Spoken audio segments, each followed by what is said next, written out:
विश्व हिंदू परिषद की प्रन्यासी मंडल व प्रबंध समिति की 3 दिवसीय बैठक मजहबी कट्टरता को परास्त करने के संकल्प के साथ समाप्त हुई। इस मौके पर विश्व हिंदू परिषद की केंद्रीय कार्यालय आलोक कुमार ने एक प्रेस वार्ता को संबोधित करते हुए कहा कि मजहबी कट्टरता के दुष्परिणामों से निपटने के लिए वैश्विक स्तर पर एक समग्र नीति बनानी होगी।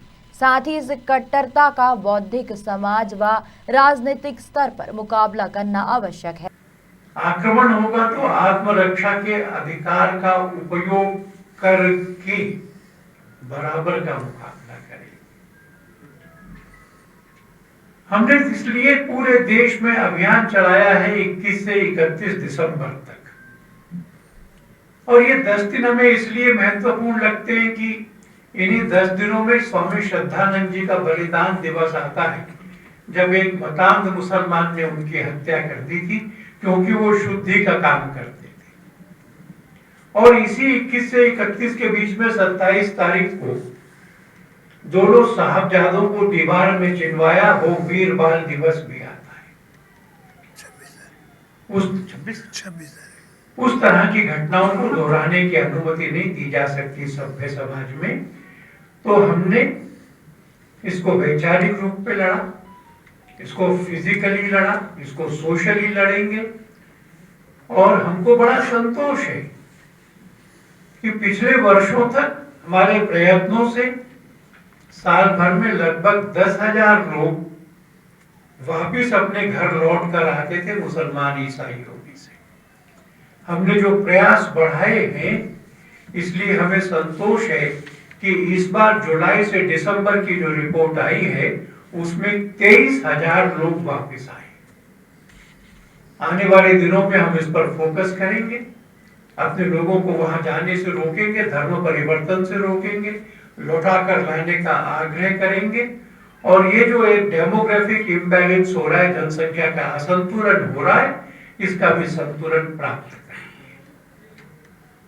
और आसियान कंट्रीज से भी आए थे, इसलिए हम कहते हैं कि ये केवल भूरे लोगों का कार्यक्रम नहीं था। पीले, काले और गोरे लोग जो हिंदू हो गए हैं वह भी सब हमारे साथ में शामिल हुए हैं, और इसलिए सही मात्रा में यह अब वैश्विक समाज का कार्यक्रम बन गया है। आपको जो प्रश्न पूछने हो वो अब कहें। अभी 3 दिन में इस प्रस्ताव की एक प्रति हमने दी है ना, ये मुस्लिम कट्टरपंथी अभी आपको प्रस्ताव की प्रति दी है कि जो मुस्लिम कट्टरपंथ वाला विषय है। फॉर्मल रेजोल्यूशन हमने 2 ही पास किए हैं। एक तो जिनकी मृत्यु होती है उनकी संवेदना का है, और जो सबस्टेंटिव रेजोल्यूशन है वो हमने आपको सबको बांटा है, वो इस मुस्लिम आक्रामकता के बारे में। सर, मेरे 2 प्रश्न थे। हाँ, जैन समाज के लोग आक्रोशित हो रहे हैं, क्या लगता है इस तरीके का मंत्रालय किस तरीके से काम करेगा? हम स्पष्ट रूप से जैन समाज के साथ संवेद शिखर के विषय पर हैं। हमें प्रसन्नता है कि वो क्षेत्र अभयारण्य हो रहा है। अहिंसा के मानने वालों के लिए सारा क्षेत्र भारत अभयारण्य होना चाहिए। हम ये मानते हैं कि तीर्थ स्थलों का विकास पर्यटन स्थल की तरह नहीं हो सकता, इसलिए तीर्थाटन का अलग मंत्रालय बनाओ। और फिर पहली बात, तीर्थों का विकास उस तीर्थ स्थान की प्रकृति और स्वभाव के अनुसार करो। दूसरी बात, उस विकास करने से पहले वहां के जो श्रद्धालुओं का समूह है उससे भी राय कर दो। और तीसरी बात, जिस संप्रदाय का तीर्थ है उसके जो धर्म गुरु हैं, संत हैं, उनकी भी राय जान लो, तो फिर वो तीर्थ ऐसा बनेगा कि वहां लोग अधिक संख्या में जाएंगे, 10 गुना संख्या में जाएंगे, आत्मिक शांति पाएंगे, तीर्थ का आनंद पाएंगे। मैं आपको कह सकता हूँ कुछ तीर्थों के नाम, जिसमें होटल बन गए, होटल रात में फिल्मी गीत चलाते हैं और वहां का सारा आध्यात्मिक शांति नष्ट हो जाती है। इसलिए अलग मंत्रालय बने, सबकी सलाह से विकास हो।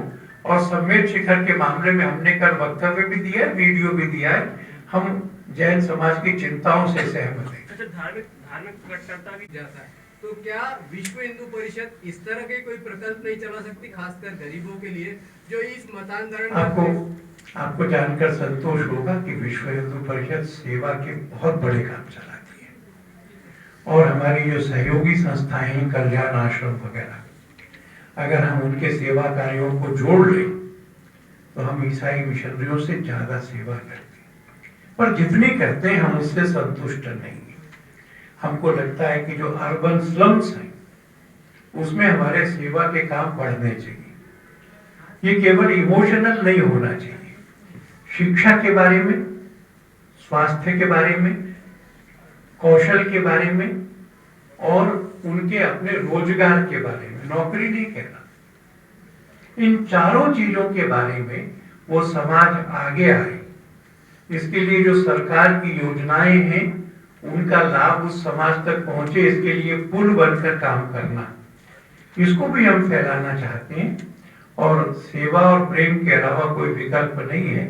मैं आपके प्रश्न की भावना से भी सहमत हूँ। सर, दिसंबर के आखिरी सप्ताह में मुंबई में विश्व हिंदू परिषद का काम जिन देशों में है वहां के सब लोगों को हमने इंटरनेशनल कोऑर्डिनेशन मीटिंग के लिए निमंत्रित किया था।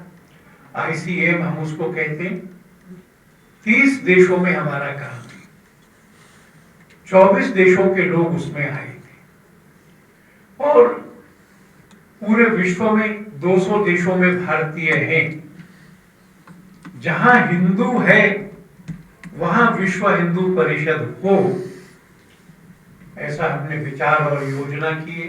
दुनिया भर के हिंदुओं के साथ खड़े होंगे, उनको संगठित संस्कारित करने का प्रयत्न करेंगे और जहां जहां कहीं भी हिंदू पर कोई समस्या आती है उसके हिंदू या भारतीय होने के नाते, वहां उसकी पीठ पर हाथ रखकर, उसके कंधे पे हाथ रख करके उस समस्या के निवारण के लिए भी प्रयत्न करें। विश्व भर में हमारा काम इन सब देशों में जाए, इसकी हमने ठोस योजना बनाई है।